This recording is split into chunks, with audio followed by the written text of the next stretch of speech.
If you're planning on buying any cards from TCG Player, make sure you use our affiliate link right here in the description of our video to help support the channel. It's the best way to do it and it's free. Looking for PTGO codes? Potown Store has all the latest sets and promos, instantly delivered to your email. You can use tablemon code when checking out for 5% off. Card Market is Europe's largest online marketplace for Pokemon cards. Whether you're looking for sealed product or singles, vintage or the latest sets, just follow the link in the description to find what you need. Want to show off your love for tablemon? Check out my 2021 merch. These new hoodies and shirts are available on Amazon. Click on the link in the description to get yours.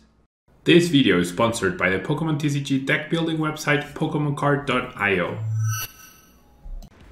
Hello everyone and welcome back to a brand new video here at Tablemon. Thank you so much for tuning in. We're going to be playing with this Arceus TAPU KOKO deck that has been doing their rounds lately, and I'm pretty excited to be playing with it.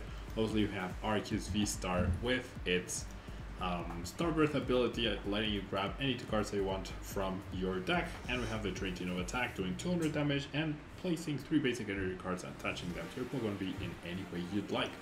Now we are pairing Arceus with TAPU KOKO VMAX, where the max shock attack does 180 damage, and if you have more prize cards remaining than your opponent, then their active Pokemon is now paralyzed. So a really nice combat card, especially paired with Roxanne and Path to a Peak.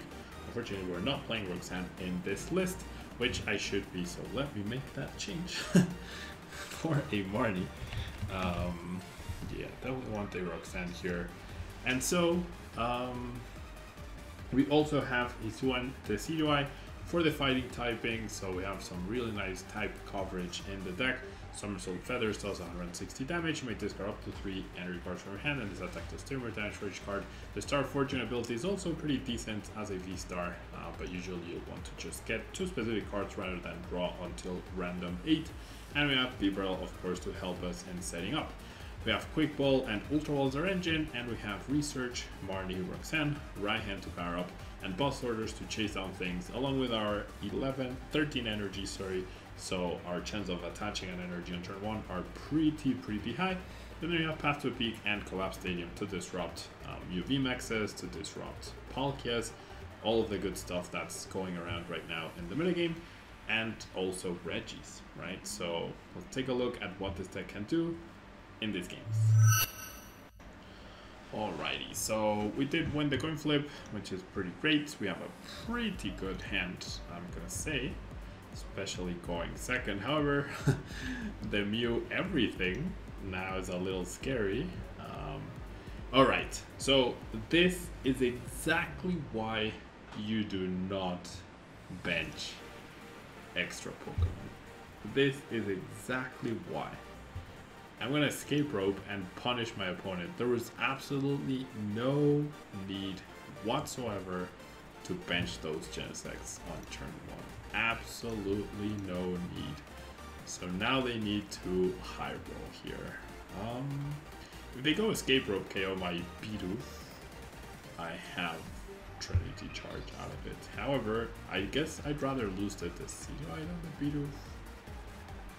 Yeah, I think I'd rather lose the Decidueye than the Bidoof. So, big punish on my opponent. You never need to bench anything. There's no reason to do it. You give your opponent more information on what you have or don't have in your hand. You give more information as to what you are playing, and you make yourself prone to this very unusual but still possible situation where you get escape roped into the wrong Pokemon, which is exactly what happened. So, very big educational moment right there. Follow me for more PTCG pro tips. Don't bench more than you're active. Whether you're going first or whether you're going second, you do not need to do that at all. Alright, so this is a little scary. One Power Tablet is gone. They do need to find Switch. What's the last card in their hand? Oh, it's Escape Rope. Okay. Huh. So, sure. I mean, this is way better though, because my Arceus could have gone down. Now, what's gonna happen is they'll find any energy. Meloetta will knock out the Decidueye because it is weak to Psychic. And then I'm gonna go Marnie Path KO the Meloetta. That's what's gonna happen. Whatever I top deck, I'm gonna discard it off the Ultra Wall. Unless it's Path or Marnie, then I'm gonna use B-Brawl first. We'll see. Alright.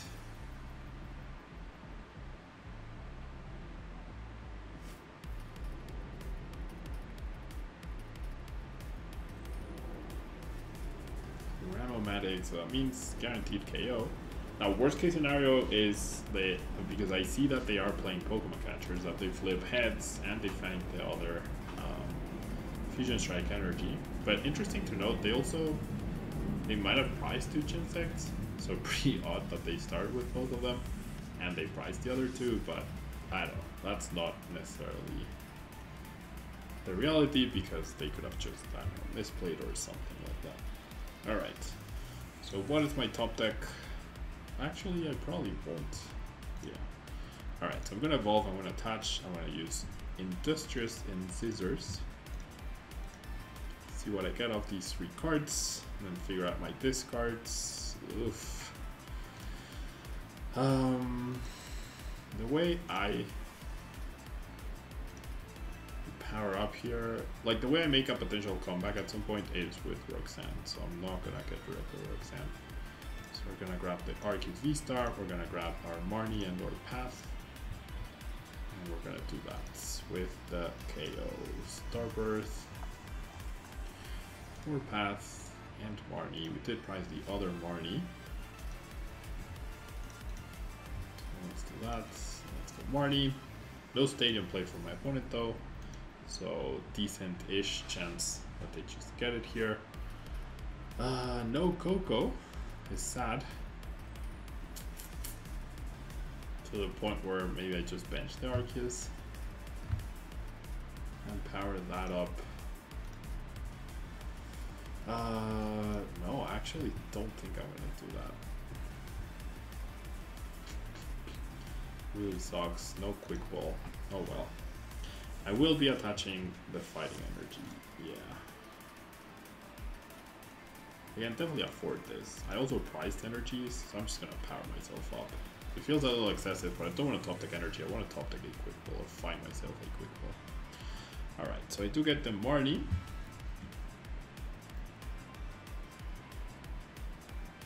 I do get the Marnie right here.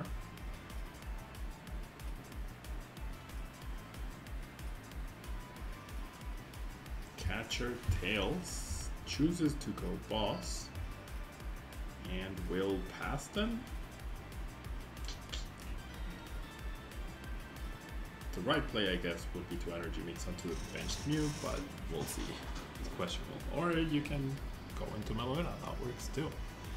Alright, very, very nice top deck.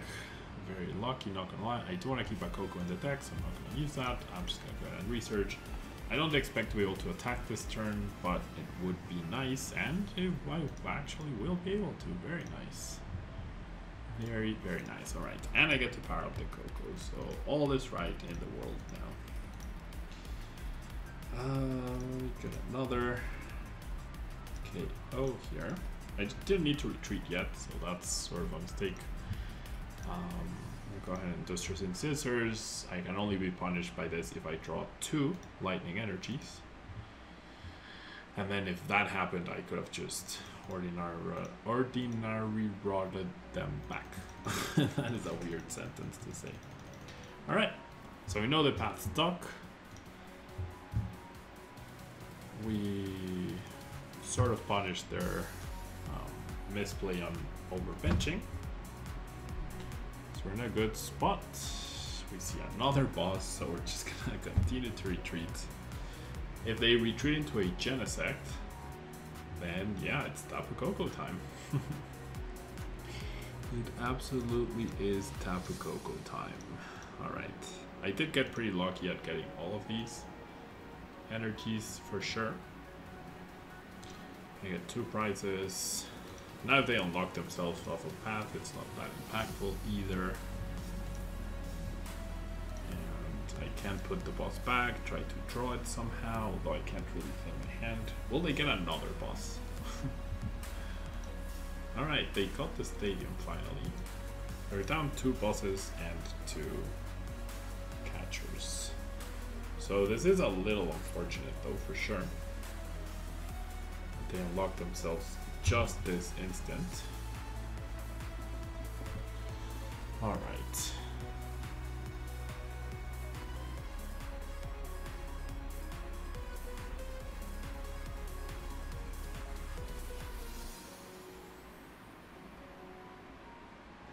There's the quick ball.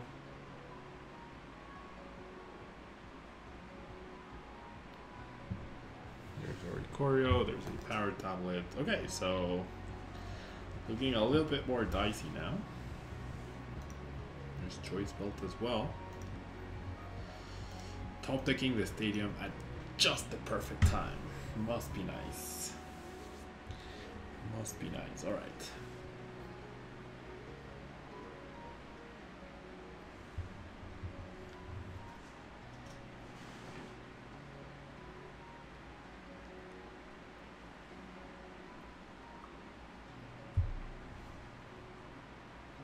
See Len.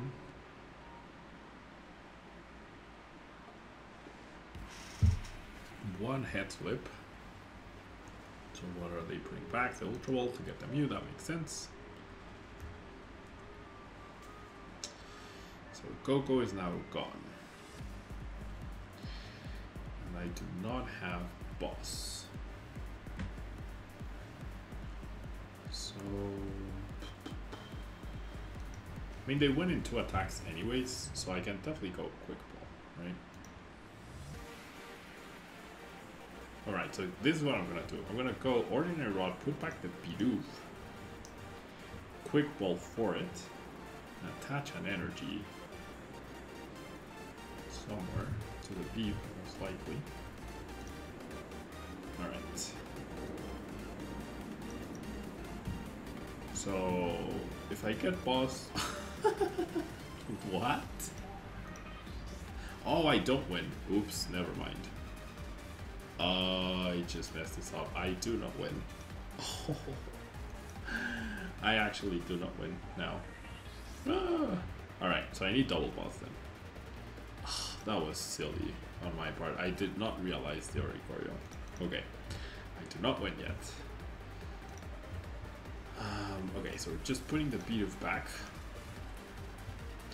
We are quick balling away this friend for the Bidoof. That was a silly. Alright, so I'm gonna attach this energy in fact to this. We're gonna go Palpat both Boss's orders back into the deck. I did not realize, I forgot about the record. As soon as I clicked on it, I was like, nope. Oopsies. Alright. Well, there's the Boss. So any card that's not Boss doesn't matter anymore. So that's why I'm playing that. And we'll go Trinity Nova. Don't think there's any energy left. Nope. I do have 2 Boss's orders left in the deck, so if I get... I mean, if my opponent knocks me out, then I lose. However, they're down 2 power tablets. So, and they're down 1 of these. And they don't have Miller in play. So, they can't one-hit KO me unless they play Tool Scrapper. Which, I would not be surprised at this point. But we'll see.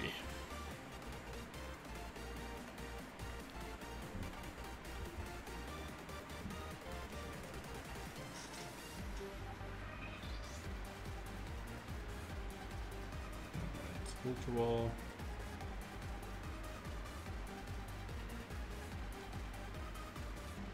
There's Mew.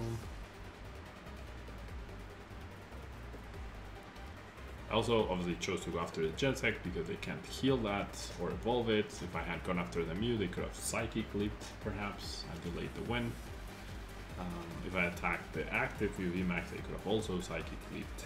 So it was just overall better to damage a Jetsec. They could play Collapse Stadium, that is true, but the chances of that happening are so low that I'm hoping that will be the case. Okay. I'll let go of this Peeperl. Actually, no, it should have been the Bidoof in case of Barney. It should have been Bidoof. Oh no, they already held that set, so it's fine. Yeah, so nothing could happen to my hand. So I had the boss guaranteed. If I didn't have the boss, then this was still the right play, because then I could have evolved the Bibarel and draw cards. If I let the Bidoof go down, then that Bibarel is always in my hand and it's one less card I draw.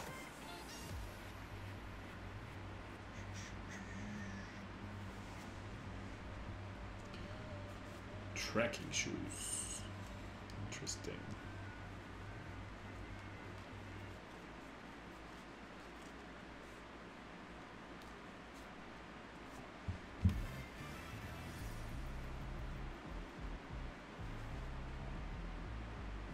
Taking a while.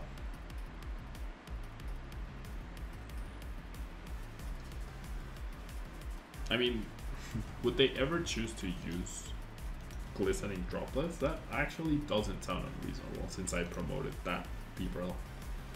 That actually doesn't sound unreasonable. Right, well, they did just flip hands on Cram. Not sure what they get. I am down 3 double turbos, right? So it's not unreasonable to go like glistening droplets into a potential boss play on the Arceus. However, if they're playing their normal catcher list, then they should only have 2 boss 3 catcher, right? So should be good. Well, it's not even guaranteed, that's what I mean. But that was a way to potentially win for sure. Cross Fusion Strike, they do go for the glistening droplets. Interesting. Not bad, not bad. I was very taken aback by the double benching of the Genesect play early on, but this is definitely an advanced play, I would say. 3. Okay. So go ahead and attach, retreat, boss, GG. I did have everything in hand. My deck was pretty low, I would say. So yeah, on to the next one. Alright, so we did win the coin flip. I thought they mulliganed. I'm not sure who mulliganed. I think I did. With this hand, definitely confident in starting the Arceus right here. Sounds pretty reasonable.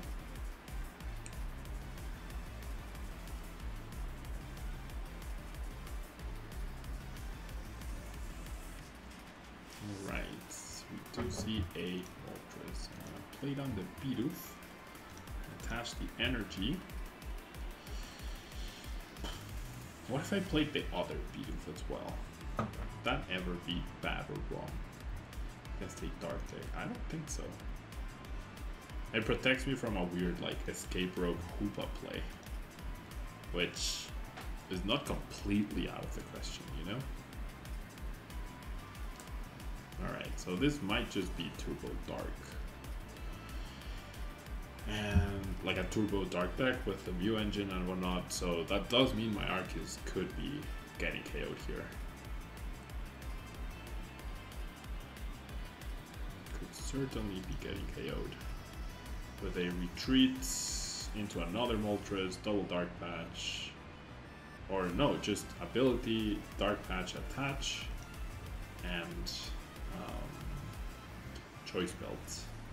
Dark Void does not offer a 1 KO option right here, but it's just Turbo Dark, not it's Turbo Dark, not a Turbo Dark deck. No, that doesn't make sense. It's, I don't know. It is confusing. Alright. If I have access to Choice Belts, I can just chase down that Dark right, which is the threat.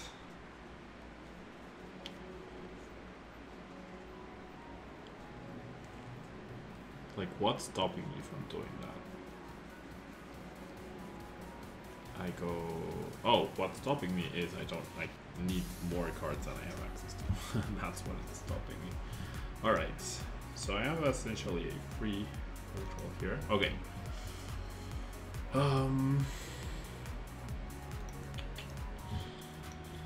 Alright, so I'm gonna grab the fighting.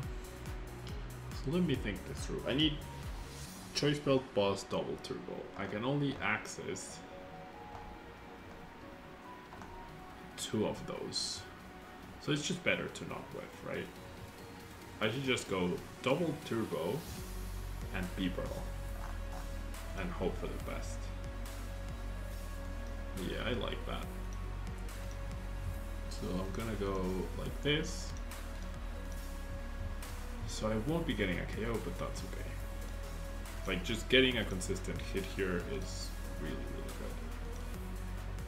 So we'll do this, we will do this, we will V-star for the beam and the double turbo, and then if I chance into the KO, that would be great, but I highly doubt it. And then afterwards, we get to play the path to a peak. I'm not gonna get the energy back. And we'll go Industrious and Scissors. Path to a peak does stop Moltres and potentially Crobat. And now that's a yucky hand. Alright. Probably powering up the Koko here. So I'm gonna go ahead and thin the rest of my Pokemon here. Just get all these cards out of my hand. And we'll power up the Koko. Is there merit to splitting the energy? I don't think so, honestly. Because if somehow my opponent achieves a knockout on the Arceus V-Star, then the paralysis could come in very handy. And I don't want to need to search for the VMAX and an energy. Just the VMAX is difficult enough.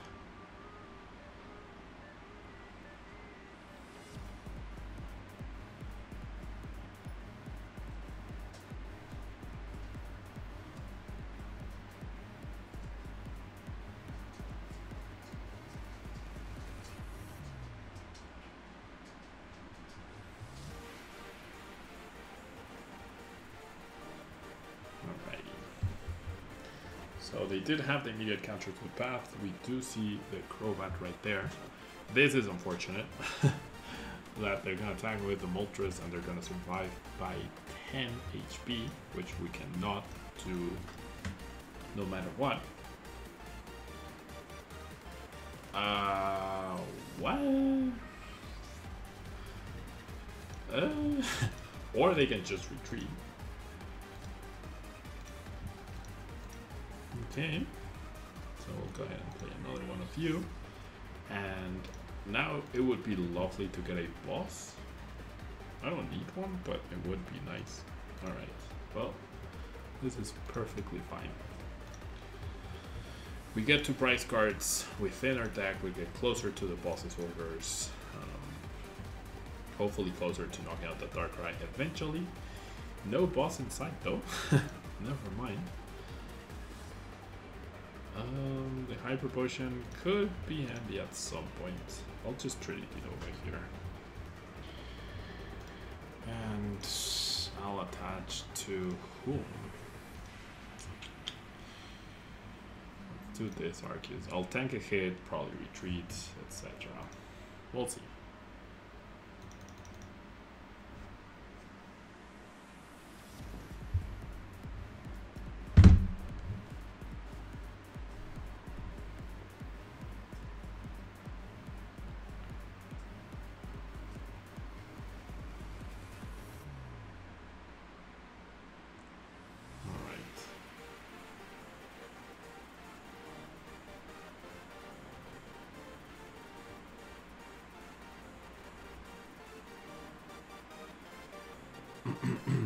Dark patch, so finally we see the Darkrai V-Star, but no V-Star ability thanks to Path to the Peak, which is pretty good.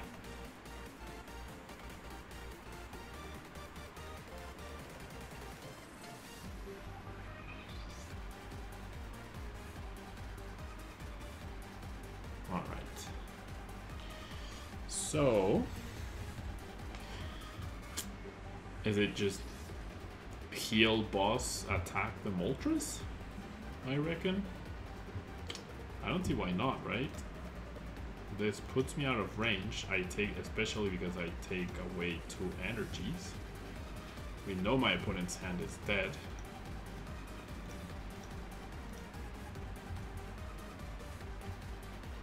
I don't see why I wouldn't do this.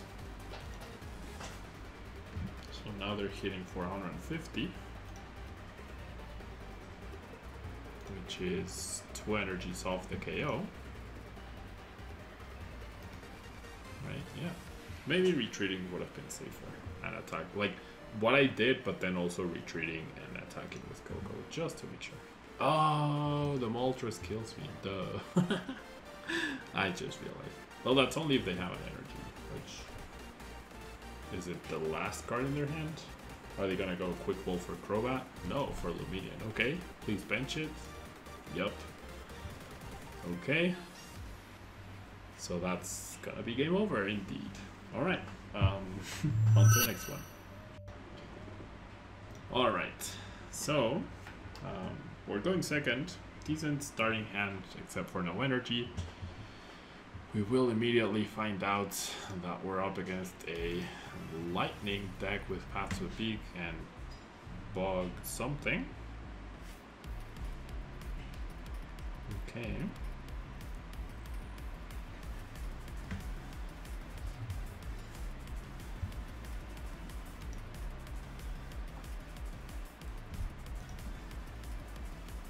Right, there's the energy now, which is cool. Oh, Jolton, okay. Interesting. So the CDI obviously gonna be a pretty big card here. We just need to power that up, and that's fantastic. To the point where... Alright. Because of Path to the Peak,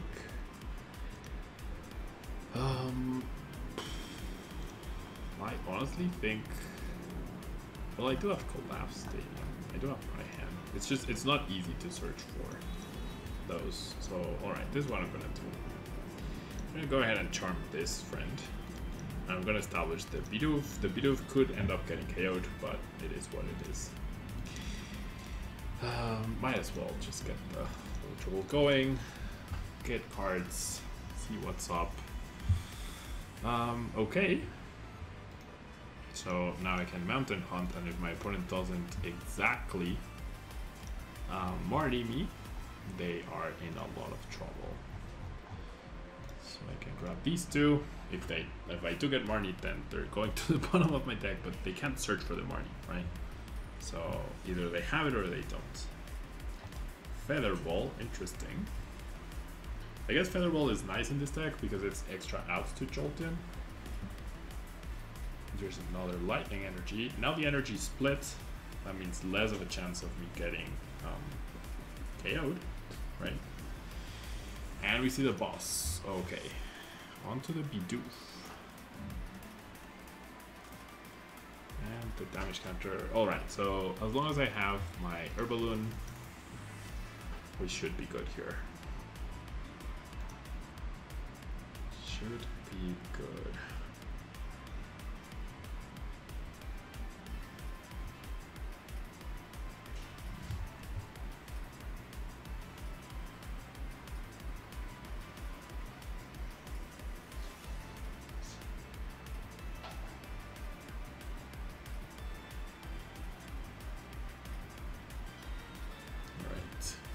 Damage did go to the CDI, which is fine. No path is all we want, right? That's all we need. No path to peak. Alright, so here goes nothing. Let's go ahead and... Sure, let's instance instead of Ultra Balling everything. So there's the Escape Rope, no Herballoon. So I'm not going to be able to knock out the Jolteon here, but that's okay. That is okay. So, oh, actually, I absolutely can. I have this plus boss. What am I saying? I can't play a supporter, obviously. I don't even have one. All right. 6 second incoming. Yup.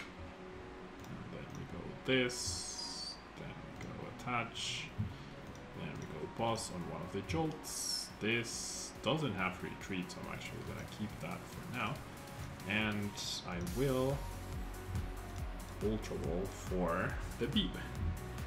Just get a few more cards going, namely double turbos. So I guess I can evolve into this. And there we are. Easy knockouts, type advantage. Jolton has a very difficult time being successful at the moment, I feel. Because Arceus is still a threat, right? And Arceus decks will still be around, and therefore fighting will still be around. And mana fees all over the place too. But anyways, thanks so much for tuning in. Hope you enjoyed. Cool deck to play. Nice variety in it. Nice comeback potential with the Koko full paralysis. And I'll catch you next time. Bye-bye.